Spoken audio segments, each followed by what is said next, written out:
They were loving husband and wife during the day. At night, Inwuk beat Marie without mercy. Each morning, he chose her clothes, including her underwear. He kept her locked in a villa and installed surveillance cameras to watch her. Marie tried to escape many times. Guards always caught her. Each time she returned, Inwuk beat her again. She felt trapped by his wealth and power.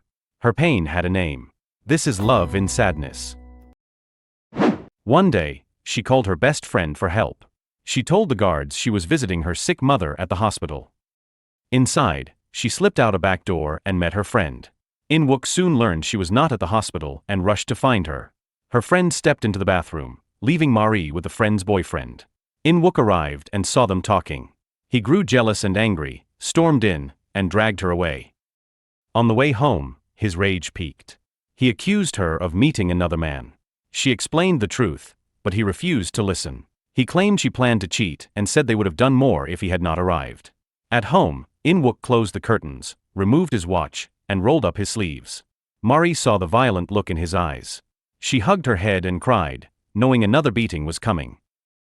The next morning, the maid brought birth control pills. Marie threw them away. She feared Inwuk would trap her with a child. He caught her, dragged her into a room, and squeezed her face. He beat her again, leaving bruises. Marie reached her limit. The thought of his touch made her sick, and she ran to the bathroom to vomit. Afterward, she cut off her long hair. Ending her life crossed her mind, but she stayed for her ailing mother. Later that day, a news report caught her attention. It featured a leading plastic surgeon in Korea known for complete facial transformations. A bold idea took shape. Inwuk always spared her face when he beat her, so changing it might be her only chance to disappear. On a rainy night, she slipped away from the villa and went to the plastic surgery hospital. To avoid Inwuk's guard, she waited in the rain until Dr. Jungwon finished work, then followed him. The cold rain weakened her. When she reached Jungwon's house, she fainted on the doorstep. He heard the fall, brought her inside, and offered dry clothes. Marie revealed her bruised body and begged for help. She explained that her face trapped her. Inwuk's obsession began when he saw how closely she resembled his late mother. As a child, he had watched his father beat his mother to death, twisting his mind. When he met Marie, he forced a marriage so he could relive that past. He beat her nightly but never struck her face. At first, Marie believed she had married a good man. Over time, his violence showed the truth. He wanted only a replica of his mother, not a partner. Her suffering came from her own appearance. Marie pleaded for surgery. Jungwon urged her to seek legal protection instead. She told him she had tried and failed. While he hesitated, an urgent call pulled him back to the hospital. He asked her to wait. Alone, Marie remembered her sick mother still under Inwuk's control. She called the hospital and learned her mother's condition was serious. She rushed there, unaware it was a trap. At the hospital, she found her mother unharmed but saw Inwuk standing nearby. Terror gripped her. He forced her to leave and tortured her again at home. 당신이 언제나 도망칠 생각뿐이지. Despite the beating, Marie began planning a final escape. When she learned she was infertile, she knew Inwuk would kill her if he found out. Running away became her only choice. That night, she put her plan into action. Marie left a suicide note in Inwuk's car to suggest she had ended her life, turned off her phone to disable tracking, ate a large meal, and packed her bags. She went to the beach, removed her high heels, and turned her phone back on to create the illusion she had jumped into the sea. She looked at the water with steady resolve, believing she was finally free. Inwuk tracked the phone signal to the beach and ordered his men to search. They found only her belongings. He demanded they keep looking for her body but suspected she was still alive. Trusting his instincts, he sent men into the nearby forest. Marie was already running through the forest when she tripped over a tree root and dropped her wallet. She started to search for it but heard footsteps behind her and fled without it. She reached a road and tried to stop passing cars, even stepping into traffic in desperation. Dr. Jungwon happened to drive by and offered her a ride. During the drive, Marie explained that she had staged her death to escape Inwuk. Jungwon agreed to help her disappear. That night, he brought her to his hospital and performed surgery to change her face. She asked only for a look that Inwuk would not recognize. 비어있게 할 수만 있다면. 나와 닮은 세 번째 그댈 만났을 때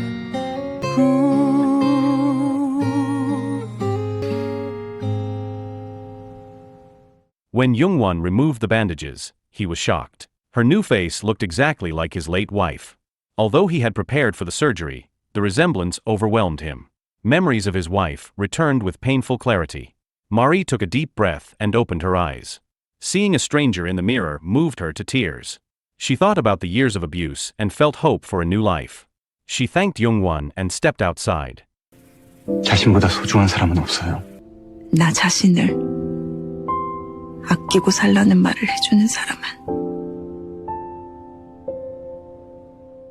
As she walked through the city, she stopped at every mirror to study her reflection. The face was unfamiliar, but she vowed to live freely. Her freedom came with hardship. She had no money and spent the night in a bus station. The next day she remembered the wallet she had dropped in the forest and returned to find it. Inwuk's men were still searching the area. She fled again but unexpectedly encountered Inwuk on the street. Fear gripped her even though he no longer recognized her. She moved quickly and accidentally bumped into a passerby. Her bag fell, and she picked it up in panic. Inwuk called out, only to hand her a dropped item. The brief encounter left her shaken. Marie continued to wander. Once a wealthy wife, she now survived on bread and faced rejection when looking for work. That night heavy rain forced her to shelter under a building. 2 men tried to assault her, and she fought back, tearing their clothes.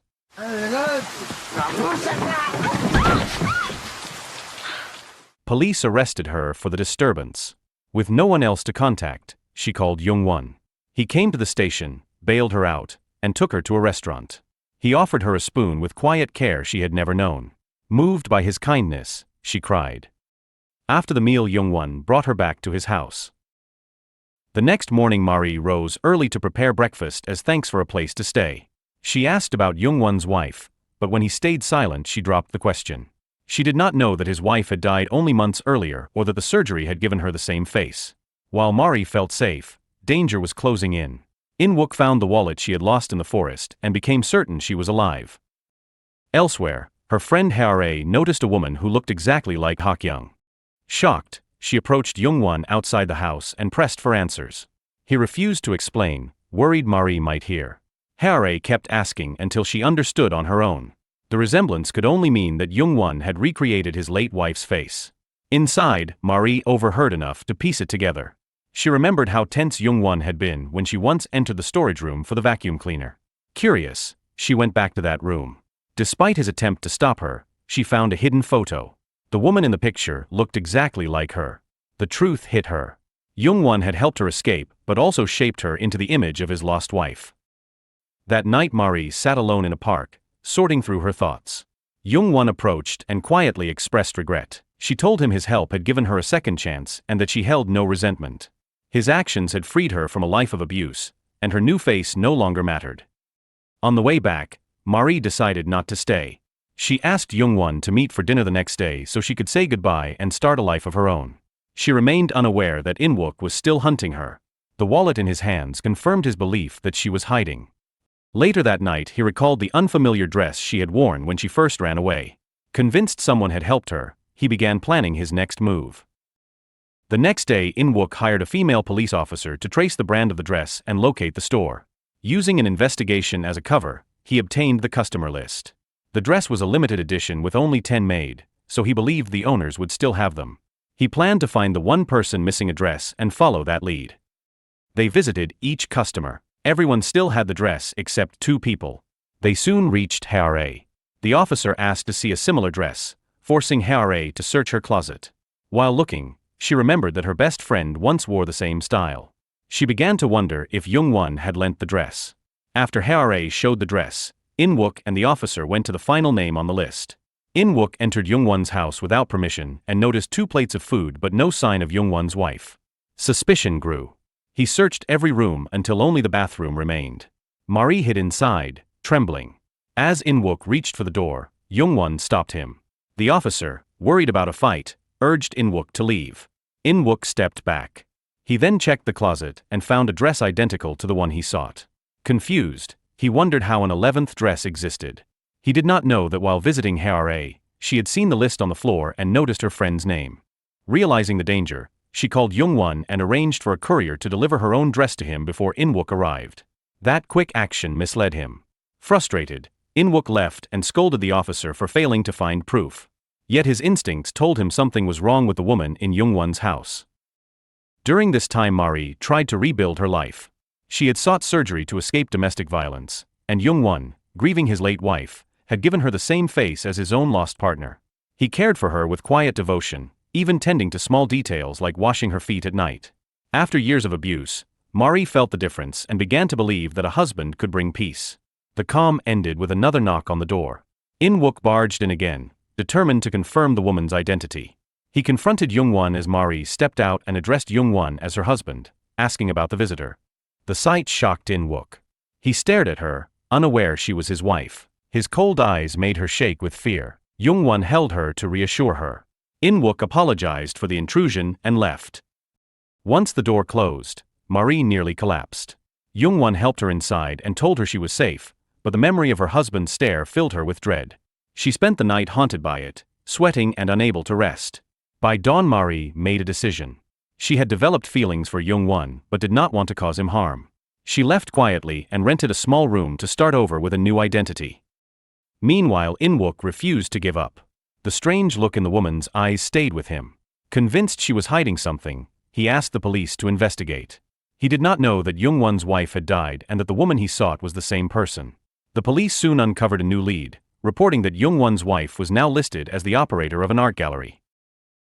The next day Inwuk went to the gallery but did not see Hakyung. He only saw Hae, which deepened his suspicion. He pressed her with questions, but she refused to reveal where Hakyung had gone. Inwuk then showed her a magazine with his face on the cover and warned that they would meet again in 2 days. He had a violent past, marrying a woman who looked like his mother and beating her every night. Now his wife had vanished without a trace, and he was determined to find her. He searched the city without rest. During his search he noticed an oil painting in an art gallery that seemed connected to his missing wife. When he asked to meet the manager, the staff member appeared nervous and claimed the manager was at a foreign exhibition. This only increased his suspicion. Back at his company, he ordered a full investigation of the gallery. His team uncovered a startling detail. The gallery manager was listed as Jungwon's wife Hakyung, who had been in a coma for 5 years after an accident.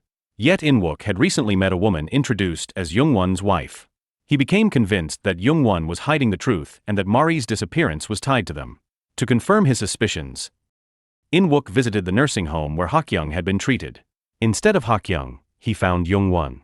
Jungwon claimed that his wife had fully recovered and returned home. With no evidence to challenge the story, Inwuk left, but his instincts told him it was a lie. He did not know that Jungwon's wife had died long ago and that Marie now carried her face. Determined to gain leverage, Inwuk reviewed all records related to the art gallery. He discovered it was deeply in debt and saw an opportunity. The following day he returned to the gallery and demanded to see the manager. Hae repeated that the manager was overseas. Inwuk revealed that he knew the manager was bedridden and warned that if she did not appear the next day he would close the gallery. Faced with the threat, Hae contacted Marie and explained the situation. If they did nothing, the gallery they had built would collapse. Inwuk clearly suspected that Hae was protecting Marie, so to protect the gallery and end the pressure, Hae urged Marie to pose as Hakyung and meet Inwuk under that false identity. Back at home, Marie spent hours weighing her decision. She wanted to help the doctor who had saved her life, but the thought of facing her abusive husband filled her with fear and kept her awake all night. By morning she gathered her courage. She reminded herself she was no longer the woman who once suffered daily beatings. She called Hae and requested all documents related to Hakyung. Marie knew she had to study every detail to fool her suspicious husband. She reviewed the documents carefully, learning everything about Hakyung's life. Then she sat in front of a mirror and practiced becoming Hakyung. She styled her hair long and straight, applied dark mascara, and painted her nails purple. To hide the familiar mark on her neck, she added a scarf. When she felt ready, she went to the art gallery where Inwuk was waiting.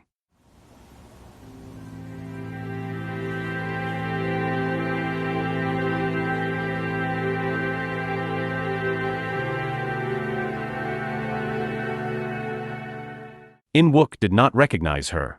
Marie repeated to herself that she was Hakyung, not Marie. Still, Inwuk's sharp gaze made her uneasy. He called Hae out, hoping to confirm Marie's whereabouts. Hae hesitated, but Marie signaled for calm. After Hae left, Marie remained alone with Inwuk. She introduced the artwork while fighting her nerves. Her frequent gestures caught his attention. He studied her closely and noticed something familiar about her neck. When her scarf slipped, he bent to pick it up and froze. The shape of her neck matched his wife's exactly. Marie stayed outwardly calm as she retrieved the scarf, but cold sweat formed on her forehead. Inwuk retreated to the bathroom to clear his head, shocked by the resemblance. He still did not realize the woman before him was his wife, but doubts began to grow. Determined to confirm his suspicion, Inwuk purchased the gallery's entire yearly inventory to examine the manager's signature. Before he could sign the paperwork, Marie produced a prepared stamp and marked the contract herself. Claiming it was standard business practice, she avoided writing her signature.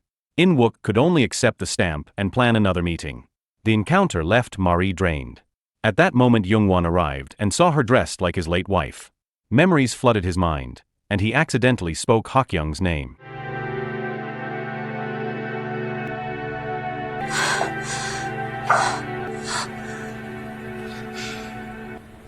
하경, The shock of both events made Marie's legs give way.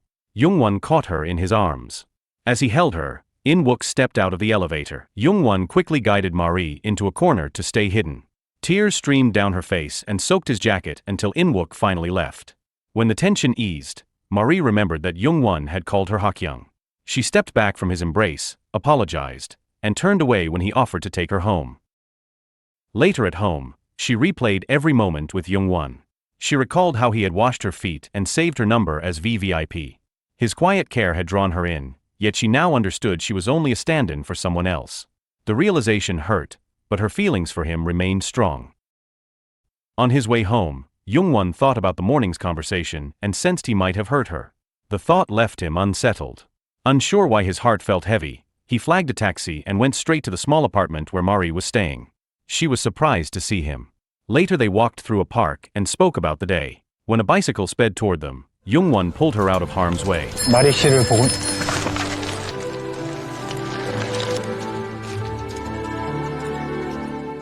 The brief contact stirred emotions he could no longer ignore. He admitted his confusion and said he wanted to take his feelings seriously. Marie felt comfort in his words. 이 감정을 잘 한번 들여다보고 싶어요. At dinner, Marie spoke of her past and the wealth of her former husband. Jungwon focused only on protecting her, caring little for the details of her old life. The next day Hae visited Jungwon and warned him to stay away from Marie. She said Inwuk was dangerous and asked if he had fallen for Marie. His silence confirmed her suspicion. She urged him to let go of his late wife and revealed that the woman had been unfaithful, dying while on her way to meet a lover. Jungwon already knew. He had cared for his wife for 5 years despite knowing the truth, blaming himself for not stopping her before the fatal accident. With Marie, he no longer wanted to live in regret. Determined to protect Marie, Jungwon began investigating Inwuk. He learned that Inwuk's mother had looked strikingly similar to Marie in her youth, a detail too odd to dismiss. Meanwhile Inwuk had people watching both Jungwon's home and Marie's apartment. When he saw no sign of them together, he became certain that Hae was hiding his wife. He set out to confront her. Around the same time, Jungwon discovered that Hae had asked Marie to pose as his late wife to sign a contract with Inwuk. He demanded that Hae cancel the arrangement. She lashed out, accusing him of loving Marie only because of her face, a reminder of Hakyung. Jungwon gave no reply. Hae then confessed her own feelings for Jungwon.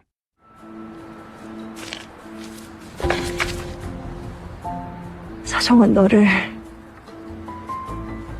사랑한다고. 내가. He quietly dismissed the confession, saying nothing more. Heartbroken, she left in tears. From a nearby car, Inwuk witnessed the scene and decided to use her. He believed she knew Marie's whereabouts and would help him if he applied pressure. Jealousy and frustration took hold of Hae. Determined to protect her future and the art gallery, she agreed to work with Inwuk and arranged a meeting with Marie at his request.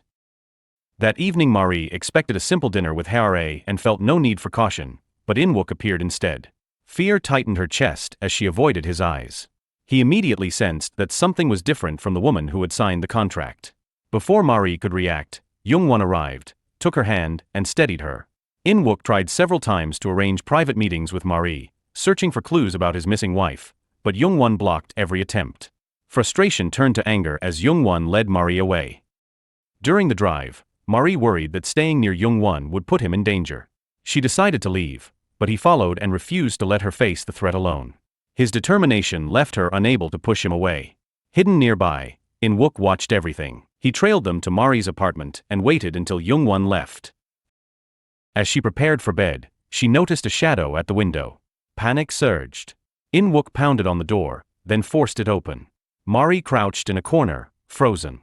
He stormed through the room, calling her name and demanding answers. He examined the paintings stacked in the corner and became convinced his wife was there. When he finally found her hiding spot, he yanked her shirt and stared at her face, torn between recognition and confusion. He demanded to know who she was and where his wife had gone. Mari trembled, barely able to speak, insisting she knew nothing. Inwuk dragged her upright and studied her features with a mix of rage and disbelief. At that moment Youngwon arrived and struck him, pulling Mari away. Enraged, Inwuk grabbed a wooden stick and chased them outside. He swung at Youngwon while demanding the truth. 너희들은 진실을 알고 있어.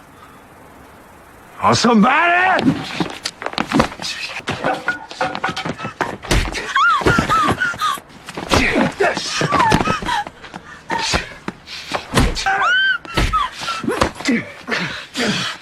Terrified, Mari called the police. The fight escalated until a bodyguard, hearing the sirens, dragged Inwuk back. Mari burst into tears at the sight of Youngwon's bruised face. Still furious, Inwuk smashed furniture and punched a steel fence until blood stained his knuckles. Convinced Mari was hiding his wife, he let his rage consume him. Later he went to Hare's home, demanding answers. A painter from the gallery was present and watched in alarm. Hare faced the injured man and, despite her fear, felt a sudden sympathy. She believed no one had ever loved him. She reached to comfort him, but he brushed her hand away. He only cared about Mari. Sitting down, he finally let tears fall. Realizing her presence endangered Youngwon, Mari decided to disappear into another city. She bought a ticket and waited for her departure. When Youngwon discovered she was gone, he called and pleaded with her to stay. She sat on a station bench, torn between love and fear. Before she could decide, Youngwon arrived and held her close. They clung to each other, both crying. 안타깝게 나를 붙들었다. 사실은 기다렸다고. 그렇게 나를 붙들었다. Elsewhere, Inwuk entered his wife's old painting studio. He lifted her paint-stained smock, breathed in its scent, and remembered the moment he thought he had seen her in Mari's figure. News of his missing wife soon reached the newspapers, drawing his father's attention. Ilkuk publicly scolded him for losing control of his household and demanded that he bring her back within 10 days. He raised his hand to strike but stopped when he noticed the crowd watching. Afterward, Inwuk sat in his car, silent and tense. The driver noticed the injury on his hand, but Inwuk brushed it off with a bitter smile. Even a stranger could see his pain, yet his father showed no concern. To keep Mari safe from another confrontation, Youngwon invited her to stay at his home and promised to face any danger with her. She felt secure in his presence. The next day Hare saw the injuries on Youngwon and felt a surge of guilt, but he remained distant. He suspected that she had arranged the meeting between Mari and Inwuk and warned her not to repeat such mistakes. Meanwhile, Inwuk, under pressure from his father's deadline, expanded his search. He sent more men into the city. When Mari tried to visit her mother at the nursing home, she noticed someone following her. She called Youngwon for help, unaware that someone was also tailing him. Fearing exposure, she abandoned the visit. Together they walked through crowded streets, pretending to be a couple until their pursuers backed off. During this time, Youngwon's brother, Sung-ho, discovered Mari's striking resemblance to Hakyung. Shocked, he confronted Youngwon, who explained everything. Sung-ho then revealed an old photograph of the three of them and admitted he had secretly loved Hakyung for years. Inwuk's men also tracked down Sung-ho, hoping to learn the truth. They arranged a meeting and began probing his past. While the investigation unfolded, Youngwon and Mari stayed inside, cooking and spending quiet days together. Their bond deepened. Youngwon cared for her in small ways, even soaking her feet, and finally confessed his love. He planned to express his feelings more fully the next day. 내일 제대로 마음을 전하고 싶어요. 선생님 마음을 받을 자격이 없어요. 나도 마찬가지예요. 두렵고 조심스럽고. Determined to show that his affection was for Mari herself, not her resemblance to Hakyung. He bought a large bouquet and went to the restaurant where they planned to meet. Before he entered, A message arrived from Inwuk. It contained a photo of Sung-ho with Hakyung. The revelation struck hard. Jung-won knew others had been involved in his late wife's life, but discovering his own brother's connection left him shaken. Inside, Marie shared her love for him, unaware of the message. Jung-won listened, but memories of his marriage crowded his mind and he could not respond as planned. Later he confronted Sung-ho, accusing him of betrayal. Sung-ho admitted without shame that he had loved Hakyung first and believed Jung-won had stolen her. Jung-won refused to hear more, severed ties with his brother, and left in anger. Soon after, Inwuk revealed to Hae that hurting Jung-won was his way of taking revenge. He said that making the man she loved suffer gave him satisfaction. When Hae asked what he would do if Marie loved someone else, he answered without hesitation that he would kill them both. To him, this was love. Shaken, Hae went to Jung-won's house and found Marie there. Furious, she accused Marie of causing Jung-won's pain. On her way out she met Jung-won and lashed out again, saying he still could not let go of Hakyung. She revealed that his late wife had never loved him, that she had ended a pregnancy and pretended to miscarry. Hae then warned that Inwuk would kill both Jung-won and Marie if they stayed together. The weight of her words left Jung-won devastated. Marie tried to comfort him as he knelt on the floor, grief and anger mixing as he struggled to understand why his late wife had betrayed him. That night Inwuk woke from a nightmare in which Marie's face changed into someone else. He calmed himself by looking at an old photograph of them, trying to believe it was only a dream. Meanwhile Marie feared that her presence put Jung-won in danger. Determined to protect him, she decided to face Inwuk directly while pretending to be Jung-won's wife. On her way to his office, she unexpectedly encountered her former father-in-law. The sight of Il-kuk nearly stopped her in her tracks. He greeted her coldly, saying he had investigated the situation and suspected she was taking advantage of his son because Hakyung's art gallery was close to bankruptcy. Inwuk rushed downstairs when he heard they had met. He quickly shielded Marie from his father and led her to his office. There she asked him to stop harassing Jung-won, insisting that the photographs and past events were private family matters and that she had returned to her own life. While she spoke, Inwuk adjusted his cufflinks, a gesture that triggered memories of past abuse and sent a wave of fear through her. Her visible tension deepened his suspicion, but he forced himself to dismiss it. Soon after, Inwuk learned where Marie's mother lived and went to the nursing home. By chance, Marie and Jung-won were there but left just before he arrived. When Inwuk entered, her mother smiled and held up a picture, happily calling the man beside her her son-in-law. Feeling betrayed, Inwuk rushed outside to find them, only to discover they were gone. Frustrated, he turned to the nursing home director for answers. The director, Jung-won's brother Sung-ho, became his next target. Inwuk demanded to know where Jung-won and Hae had taken Marie and then revealed a video from the night of Hakyung's accident. The footage showed Sung-ho driving with Hakyung, distracting her until she lost control and crashed. Fearing for his career, Sung-ho left the scene, leaving Hakyung in a coma for 5 years until her death. When pressed for an explanation, Sung-ho claimed he was a doctor and believed she would not survive, calling her extended coma a miracle. The admission enraged Inwuk. If Hakyung was dead, he demanded to know who the woman was that he had recently met. He soon uncovered the truth. His wife had undergone plastic surgery and was living under a different identity. Shaken, Inwuk visited Hakyung's grave. Seeing her photo brought back vivid memories of his encounters with the woman he believed to be her, convincing him even more that Marie was the wife he had been searching for. Obsessed, he called Marie repeatedly, but she was traveling with Jung-won. The two had finally acknowledged their feelings and begun a relationship.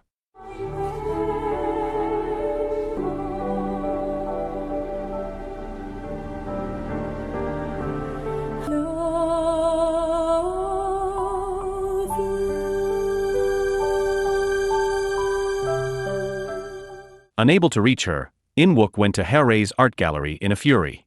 He confronted her, demanding the truth. Seeing his distress, Hae pitied him. She knew he had grown up without a mother and believed his fixation came from a desperate need for love. She urged him to let Marie go. Instead, Inwuk's emotions spiraled. He began to laugh through his tears and suddenly pointed a gun at Hae, forcing her to call Marie. Refusing to give in, Hae told Marie to run. When Marie answered the phone, Inwuk seized it and ordered her to return by noon or Hae would die. Terrified, Marie kept the threat from Jung-won and quietly boarded a train back to the city. Cold with fear, she went to the gallery, where Inwuk rushed to embrace her. She pushed him away and said the woman he loved no longer existed. Inwuk insisted that everything could return to the past and vowed to make her regain her original appearance. Seeing her fear, he laughed and cried at once, consumed by obsession. Hae seized a brief chance to push him and told Marie to flee. Inwuk knocked Hae unconscious and chased after Marie. Youngwon arrived too late to stop the pursuit.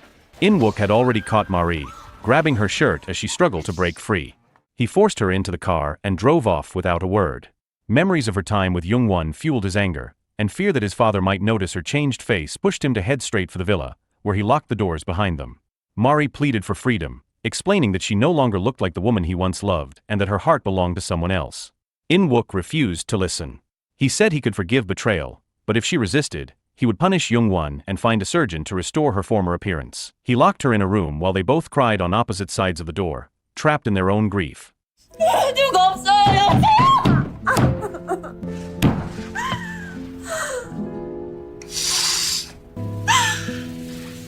Determined to control her, Inwuk contacted top plastic surgeons, but each one refused. Desperate, he confronted Sung-ho and demanded that he reverse the surgery. Sung-ho told him only Youngwon could undo the changes, since he had performed the original procedure. Enraged, Inwuk had his men kidnap Youngwon and ordered him to operate on Marie. If he refused, he would not leave alive. Marie dropped to her knees and begged Inwuk to release Youngwon. Seeing her kneel for another man fueled Inwuk's rage, and he struck Youngwon while accusing him of transforming another man's wife into a replica of his own. Inside the room, Marie urged Youngwon to perform the surgery to protect himself, but he hesitated. When he tried to touch her face, she pulled back, aware that Inwuk was watching. Unable to bear the scene, Inwuk left and retreated to his own room, staring at an old photograph of her as memories consumed him. Youngwon could not bring himself to lift the scalpel. Marie tried to calm Inwuk, offering to let another surgeon operate and saying her appearance no longer mattered. Satisfied for the moment, Inwuk took her away, leaving Youngwon behind in despair. On the drive home, Inwuk stepped out to take a call. Marie walked toward the main road, ready to end her life rather than return with him. At the last moment he pulled her back, shaken by her threat to harm herself if he touched Youngwon again. He brought her home and tried to reclaim the intimacy they once had, but she turned away. Soon his father demanded to see her, insisting that he would rather die than be denied. Inwuk, afraid to reveal the truth, claimed she was not yet recovered. Ilkuk mocked his son, accusing him of lifelong deceit and reminding him that his own mother had left because of his behavior. The words cut deep. Inwuk retreated to his room, staring at a photo of his mother until his anger subsided. Seeking comfort, he embraced Marie again. For a brief moment he felt peace, but when she turned her head, the unfamiliar face broke the illusion. Disgust replaced longing.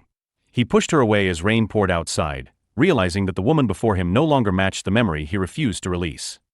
The next day Inwuk's father learned that Marie had undergone plastic surgery.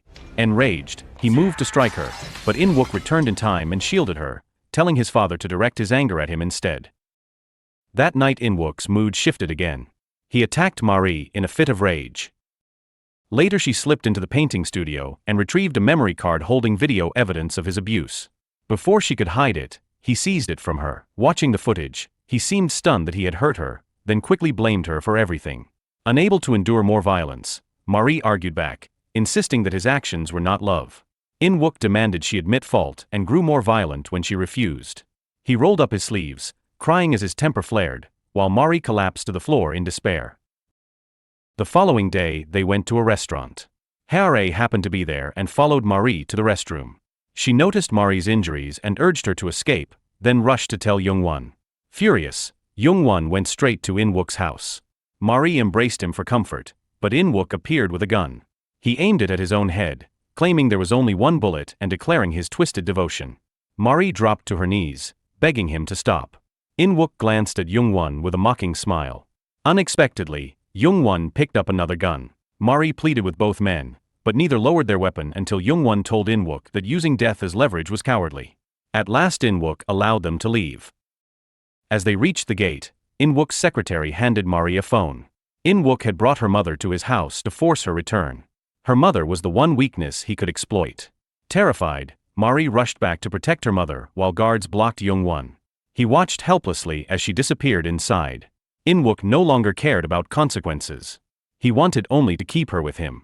When Marie said she loved Youngwon, he shouted in disbelief, demanding to know how she could love anyone else. She told him her body and heart no longer belonged to him. Driven by despair, he pressed the gun to his own head. Meanwhile, Jung-won gathered evidence for a domestic violence divorce case. He brought a recording to a lawyer, but the lawyer said he needed stronger proof, such as video or a medical report. Marie had already hidden a secret recording of the assault inside a painting and asked her best friend to retrieve it, yet Jung-won's first search came up empty. While Inwuk tracked down the doctor who had performed Marie's surgery and prepared to take her there, Jung-won tried again and finally found the memory card. The video showed Marie covered in bruises from Inwuk's beatings, filling Jung-won with anger. He immediately called Inwuk, warning him not to proceed with another surgery and demanding a divorce or public exposure. Shaken, Inwuk returned home in despair. He looked at Marie with a mix of sorrow and frustration and asked whether she intended to stay or leave. She answered without hesitation that she wanted to leave. Inwuk let her go, then remained alone, drinking and crying late into the night. At one point he pressed a gun to his head, overwhelmed by thoughts he could not control, hoping she might come back. The next day he burned every trace of their life together and instructed his secretary to file for divorce. Even the secretary was surprised by the decision. Inwuk then called Marie to confirm that he agreed to end the marriage, but he insisted on going to court with her in person. He also visited Jung-won to explain his decision. Jung-won, though startled, accepted. Marie arrived at the meeting place prepared for court. Instead, Inwuk asked for one final meal with her before they appeared in front of a judge. Seeing her again stirred old feelings, and during the meal he quietly hoped for reconciliation. Marie remained firm, telling him their relationship was over. Driving her toward the courthouse, Inwuk grew restless when Jung-won called.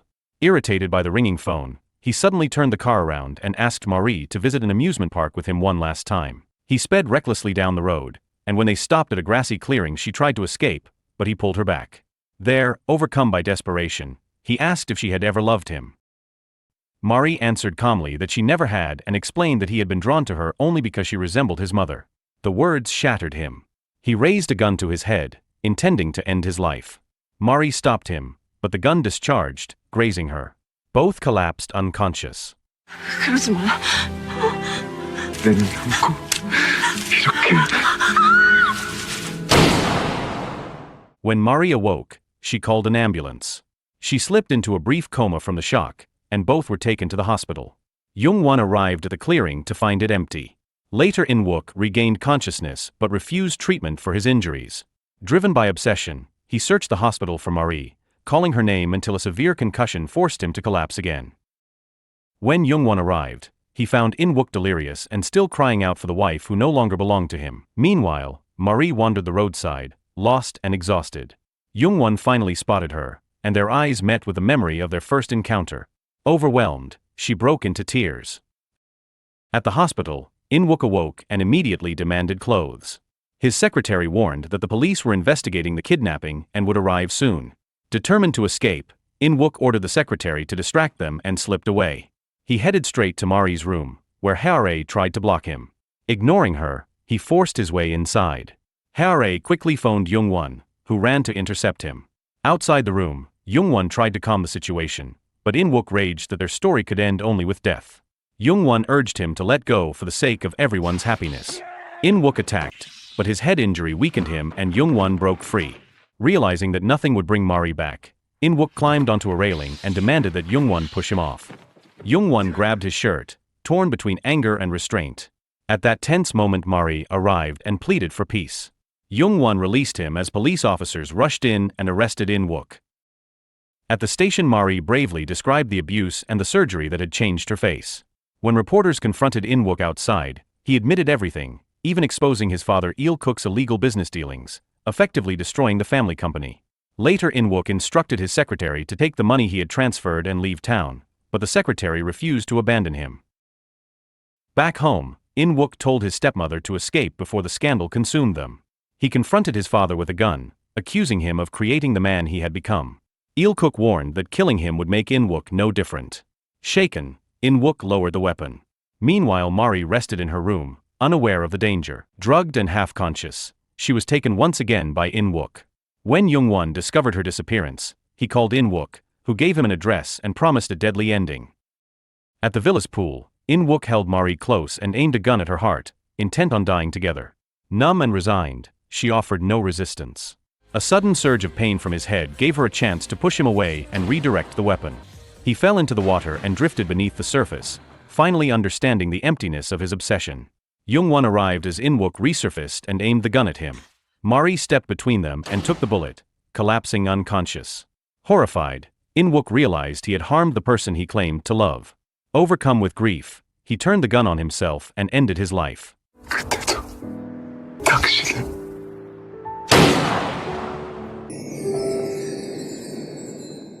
Mari was rushed to the hospital and survived. With the nightmare finally over, she and Young-won began a quiet, peaceful life together. So the moral of the story is trust is love's oxygen. If you need trackers, disguises, or hostage-level drama to keep a relationship alive, it is not love, it is a giant red flag. Choose safety and peace instead.